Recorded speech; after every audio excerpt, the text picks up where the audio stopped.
Isa pong magandang pagkakataon at mainit na tanghali, no? At nakita po natin kanina dinagsa ng libo-libong supporter si incoming Mayor Abdullah Amsa. At before pa nito, tayo po'y umaangan na sa kanya dahil Maguindanao once noon ay alos kasama tayo sa mga redo settlement kung saan po ay marami pong nagawa. At tatanungin natin ngayon kung anong mga plataforma at bakit nagpapapili siya ng mayor dito po sa SG Farm. Ito yung new ito yung new segregated na municipal mayor. Mayor, ano po ang ating mga plataforma at karagdagan doon sa mga redo settlement para malaman ng taong bayan na mayor? Incoming mayor. Bismillahirrahmanirrahim. Assalamualaikum warahmatullahi wabarakatuh. Isang mapayapang araw po sa ating lahat, no? Na tagapakinig sa inyong bilan sa Central Mindanao kung saan ay nakikita po ang inyong coverage. So, assalamualaikum warahmatullahi wabarakatuh. So, unang-una, ang nag-duke po sa atin para tumakbo bilang alkalde po ng Kapalawan ay nakikita po natin ang kahirapan dito sa Kapalawan Municipality. So, may programa po tayo dito na tinatawag nila na Arm to Farm, na kung saan ay ginagawa natin ito sa nung doon pa tayo sa Maguindanao 1, Maguindanao. Na hinahanap natin yung mga kombatan at saka yung mga mahihirap na mga tao, na tulungan po natin sa paano masugpo ang kahirapan po ng ating mga kababayan. Isa po yan sa programa po natin na kung saan ay tinataguyod po natin dito sa Kapalawan Municipality. Kung saan po mayabong po ang lupa dito, ang napakalawak, at alam po natin kabuhayan ng tao dito ay magsasaka. Pag kayo po ay naluklok bilang mayor, ano po ang inyong masasabi sa atin mga farmer, mayor? Alam mo, programa po natin dito sa Kapalawan, no? Dalawang barangay kasi dito ay sakop po ng Malmar Irrigation Project. Barangay Kibayo at saka Barangay Nasapian. So may programa po tayo dito na tumutulong tayo sa mga farmers. Hindi lang ito sinasabi, kundi ginagawa po natin na namimigay tayo ng tinutulungan po natin ang ating mga magsasaka ng abono, chemicals, then kanilang mga seedling. Kung palay ang gusto nila, palay binibigay po natin. Kung mais ang binibigay natin. At may programa po din tayo na katuwang po natin ng Cotabato Sugar Company. Kasi Very good. malaki kasi ang magiging puhunan kasi ng pagtatanim po ng tubo. So namimigay po tayo ng pripatdan. May nursery po kami sa Sultan Kudarat Municipality ng Maguindanao del Norte. May nursery kami dito sa SGA. May nursery din kami sa Pikit. May nursery din kami sa Aliusan. Then doon sa Maguindanao del Norte. Mayroon din sa Maguindanao del Sur doon sa Dato Saudi, Ampatuan, at doon sa Ampatuan Municipality. So yung programa po na yan na namimigay tayo ng pripatdan ang tinatawag namin. So, namimigay? Oo. In every farmers natin, may form po tayo na binibigay. So, yung patdan po ay binibigay natin sa kung sinong gusto magtanim ng tubo. Yung abono naman at saka yung chemicals, so nagkakaroon po tayo ng cash loan sa Cotabato Sugar Company na dito sa Matalam, North Cotabato, para lang matulungan natin ang ating mga kababayan na umangat ang kanilang pamumuhay. Kasi ito kasi ang problema po natin. Actually, economics is international problem yan. So internal problem natin dito sa atin, sa lalawigan po natin, dito sa bayan po natin dito sa Kapalawan. Hindi lang intended itong programa po natin dito sa municipality ng Kapalawan. Intended po ito sa dalawang probinsya po ng Maguindanao at saka sa North Cotabato at special geographic area. So hinahanap po natin yung mga kababayan po natin na kung saan naghihirap at gusto talaga mag-avail po sa ating programa. So dito naman sa atin sa Kapalawan, so ang programa po natin dito, unang-una ay namimigay tayo ng seedlings, then palay or mais.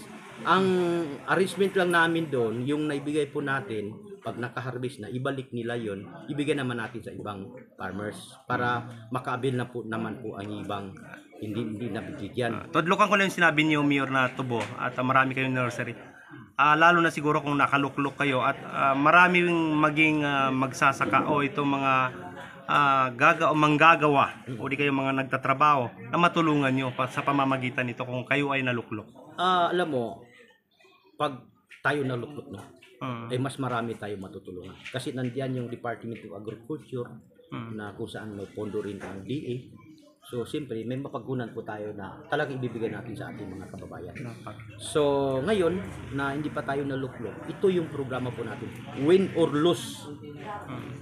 Pinoprograma po natin ito para lang matulungan natin ang ating mga kababayan. Yun po ang ating programa. So, Okay, si kasamang Bagwes, baka may katanungan ka kay Mayor na... Yung inshallah, kayo na po ang uupo sa July 1. At paano ninyo magagawa ng paraan? Sa palagay ninyo, mga 3 buwan, pwede nang magkaroon ng mga releases ng NTA natin o National Tax Allotment kung sakaling kayo upo upang matulungan yung mga kababayan natin sa bayan ng Kapalawan.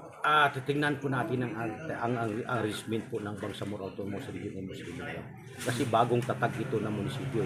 So wala pang final na budget po ng munisipyo, although may mga ini-inspect sila pero hindi final yun. So titingnan po natin kung ano yung arrangement nila na nasa ating gobyerno, lalo-lalo na sa Bangsamoro Autonomous Region sa Mindanao. So doon po tayo babase. Kasi kung mag-inspect naman tayo na ganito-ganito, baka naman makukompromise po tayo. Pero may mga line agencies po tayo ng mga kaibigan at may mga connection din po tayo ng mga national candidates like Senator. Alam mo si Senator Bongo, nangako yan nung nagpunta sa akin nung chief of staff niya. Sabi niya pag pinalad ka mayor is tutulungan ka na isa ka din sa makabenepisyo ng malasakit program. Sa health, napakaganda. Si Libre Senator na. Bato naman, ganun din. Kaya ginapromote ko itong dalawang kaibigan ko kasi siyempre sa usapang lalaki, malaking utang ko sa mga Duterte. Bakit? Nung nakulong ako 2025 mistaken, 2015 mistaken identity, mismo si Tatay Digong ang tumulong sa akin na ma-identify yung mistaken identity ako. So hindi ko makakalimutan, binigyan ako ng abogado, sinabi sa akin, sabi niya, pag napatunayan ko na hindi ikaw ang akusado, ako mismo ang papalabasan niya. Tinupad niya yun. Kaya, so yung mga kampanya niya na mga senator niya, so tinutulungan ko din kahit kasi nangako sila sa akin na pag pinalag kaming lahat, so siyempre, nakikita mo naman yung programa ni Senator Bongo, at si Senator Bato, nakikita mo rin na sinusog po niya yung mga ang droga. May naman po tayo mga kaibigan sa Senator po ng administration ngayon na magaganda ring loob para maglingkod sa taong bayan. So nangako din sila. At isa pa mga kababayan po natin dati sa Hulumulok, yung Undersecretary ng DILG, si Attorney Alfred Bayan. Very, best friend ko talaga yan nung nasa DILG Secretary pa siya.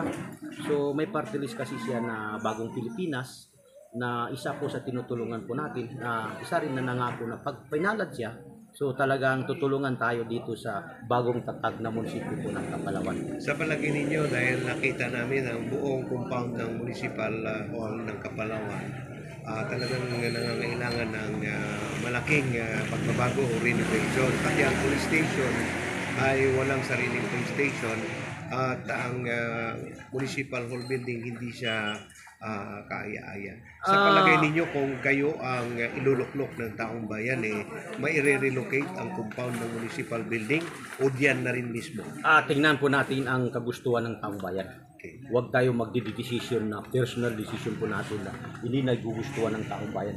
Dahil po, taong bayan ang magluklok sa atin dito. Kung tayo lang naman ang masusunod, utang loob na sinusuportahan ko tayo. Pero tatanungin natin yung ating mga kababayan, constituents dito sa Kapalawan, kung sakali, no? Pag sakali pinalad po tayo, na tatanungin natin sila kung anong gusto nila. Pero may area po tayo, isa na po itong Barangay Kibayaw, Barangay Tupig. So kung titingnan po natin ng area, so advisable naman po na, alam mo sa totoo lang, sa 7 barangay ko sa Kapalawan, pag tayo pinalad, daming nakikiusap sa akin na, Mayor, pag ikaw nanalo, magdodonate kami ng ganito. Kanina, pag rally ko kanina, gina-inspect ko na kunti lang yung taong dumadag. Sa umabot kami ng nasa running to 6,000 yung convoy ko po kanina na tao. So, yung iba nagdodonate ng bigas, yung iba nagdodonate ng kahit anong bulad, yung iba nagbaon na. Kasi siyempre tayo naman, Kakaiba, no? tayo naman, alam din nila na hindi naman tayo mapira ng tao. So, nakikita, sabi ko, hindi ko kayo i-offer na marami masyado kasi sa alam naman na may sinungaling naman tao na kumakandidato na walang pera. Pero hindi sapat sa pangangailangan ng ating mga kababayan. So, yung iba nagko-contribute na sabi na maggas na lang kami, magbaon na lang kami para lang makita namin ang bagong tatakbong mayor po ng Kapalawan. So, very happy po tayo kasi nakikita natin suporta ng mga tao. Ganun po tayo. Okay, Mayor, bilang campaign tayo, pwede po ba malaman ng mga tao na mamayan at sa mga followers namin kung ano po ba ang plataforma ni Mayor sa pagtakbo mo? Ang plataforma po natin ay isa dito yung pagsusugpo po natin ng ating mga kababayan po natin may programa po tayo dyan. Pangalawa, yung health na pinaprioridad po natin. Sinuportahan po tayo ng former PISDA Secretary ng National si Honorable Dato Saharutin Manguradato na mag-medical mission to po tayo dito. Alam mo, hinila ko yung mobile hospital ng Sultan Kudarat dito sa Kapalawan para lang makapaglingkod sa ating mga kababayan. So tinutulungan po tayo. So tinutulungan po rin tayo ng ating butiing Senator Bongo sa Malasakit na maka-avail po tayo sa programa niya po sa different hospital na kung saan may pondo po siya. Oo, maniwala kayo sa akin. So, hindi pa man nakaupo, ay nagsiservisyo na. Nagsiservisyo na Talaga ako. naman, Hindi ito napakaganda. sinasabi, ginagawa ko na ito since ginagawa ako ito since July 2024. Nag-medical mission ako dito, lahat ng mga kaibigan ko na mga doktor, na mga kaibasamaan ko nagdo-donate ng gamot, tapos yung mga boss ko, tapos yung mga kaibigan ko may mga pharmacy, nagbibigay ng gamot para lang medical. Meron pa dito sa North Cotabato mga tao ni Goblala, taga-tulunan. Dentist ito Tinulungan pa ako pumunta dito kahit saan lugar. Siya mismo nag-volunteer na magbunot ng ngipin. Dentist yun tatlong clinic niya. May isa sa Kidapawan, mayroon sa Davao, mayroon sa Tulunan. So, nung nag-meet kami, sabi niya, Mayor, siyempre, very, ka sa akin ba? Sabi niya, tinulungan niya ako pumunta dito. Tinulungan niya ako si Dr. Apilada, taga Ilongga yan, taga Tulunan. Tinulungan po tayo. So ganun po tayo kamahal ng ating mga kababayan. Kahit hindi po sa ating bayan, nasa North Cotabato, mas Maguindanao, tinutulungan po tayo. Ganun pa rin ang ugali ng Team Transceiver. Matulungin din. Napakaganda. Parking words po, Mayor, para may tanong ka pa. Okay, Mayor, kung sakaling ikaw ay may lukluk, Mayor, bilang ama at ina ng municipality ng Kapalawan, ano po ba ang pangarap mo sa iyo ng mga mamamayan? Ang pangarap ko lang dito, makikita ko lang sila na umangat yung pamumuhay nila.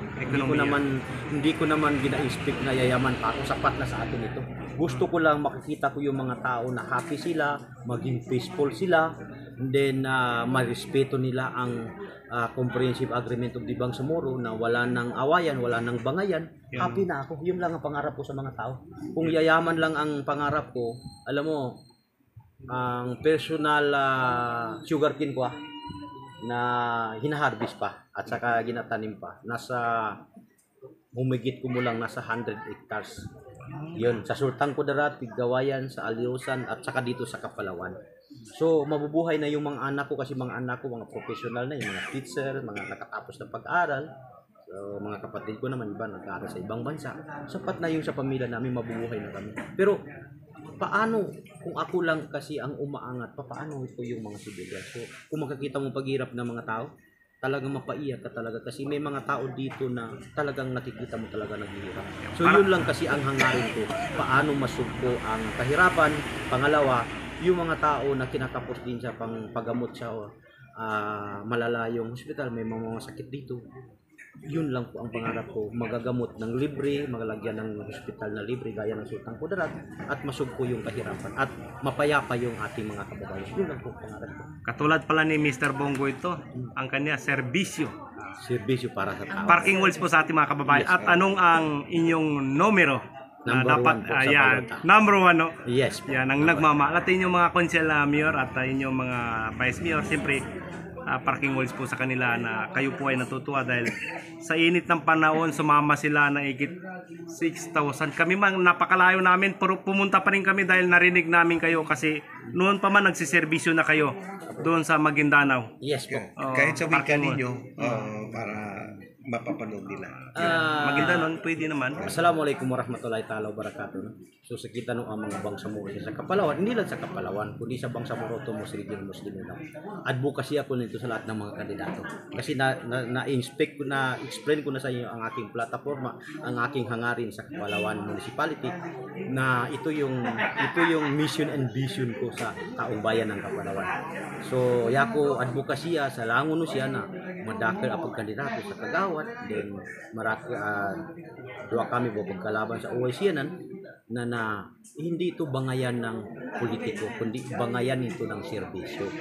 So wag na nating gawing away dito nung na limbol kapupolitiko niya pagina niya na programa sa demokrasya, malaya ang taong bayan mamili kung sinong iluklok nila bilang talagang nararapat na maglingkod sa ating mga constituents. So ito yung panawagan po natin hindi lang dito sa Kapalawan Municipality kundi sa buong mundo na buong Pilipinas na nakikinig po sa inyo, himpilan sa TV na wag nating gawing marahas yung eleksyon dahil eleksyon ay pansamantala lamang.